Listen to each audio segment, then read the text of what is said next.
যদি এমন হয় যে মনে হয় যে আজকে ভালো আমল করেছি, তাহলে শুকরিয়া আদায় করা, আলহামদুলিল্লাহ, আল্লাহ পাক আমাকে তৌফিক দিয়েছেন, আমি আজকে এই কাজগুলো করতে পেরেছি।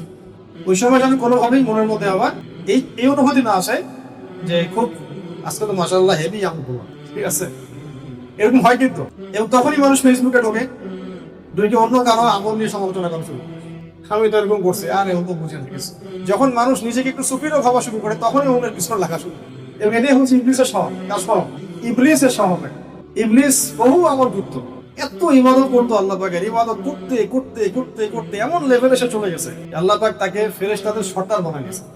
আপনারা ভাবতে পারেন যে ইবলিস ছিল ফেরেশতাদের সর্দার, মানে জিবরাইল আলাইহিস সালামের উপরে ফেরেশতাদের সর্দার, মানে কি সব ফেরেশতাদের উপরে তার মাকাম চলে গেছে।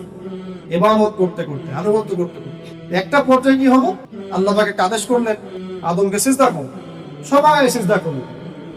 ইল্লা না করার পিছনে রিজনটা কি? সে বলছে আল্লাহ আপনি তাকে সৃষ্টি করেছেন কি দিয়ে? মাটি দিয়ে। আমাকে সৃষ্টি করেছেন আগুন দিয়ে, আমি কিভাবে তাকে সিজদা করব? আর সে বলতেছে যে আপনি ভুল, আমি সঠিক। নাউজুবিল্লাহ। আবা ওয়াস্তাকবার, আল্লাহ পাক দুটো শব্দ বলছে, উদ্ধত হলো এবং অহংকার প্রদর্শন করো, অবাধ্য হলো, অহংকার প্রদর্শন করো, ব্যাস।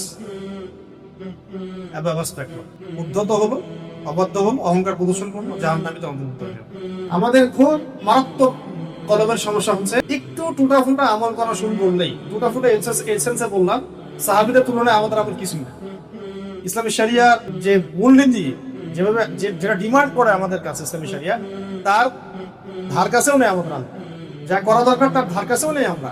তাতেই আমাদের কিছুদিন আমলের ধারাবাহিকতা থাকলেই অন্য মুসলিমদেরকে আমাদের কাছে, মানে আমার চেয়ে খুব কি মনে হয়, নিচু স্তরের মনে হয়। কথায় বার্তায়, চোখের চাহনিতে, আকার ইঙ্গিতে তাকে আন্ডারস্টিমেট করা শুরু। এটা হলো ইবলিসের স্বভাব, যার মধ্যে যাকে এটা পেয়ে বসছে ধ্বংস হয়ে গেছে। কিন্তু সে এমন ভাবে ধ্বংস হচ্ছে, তার ধ্বংসটা সে নিজে বুঝতেও পারছে না যে সে ধ্বংস হচ্ছে।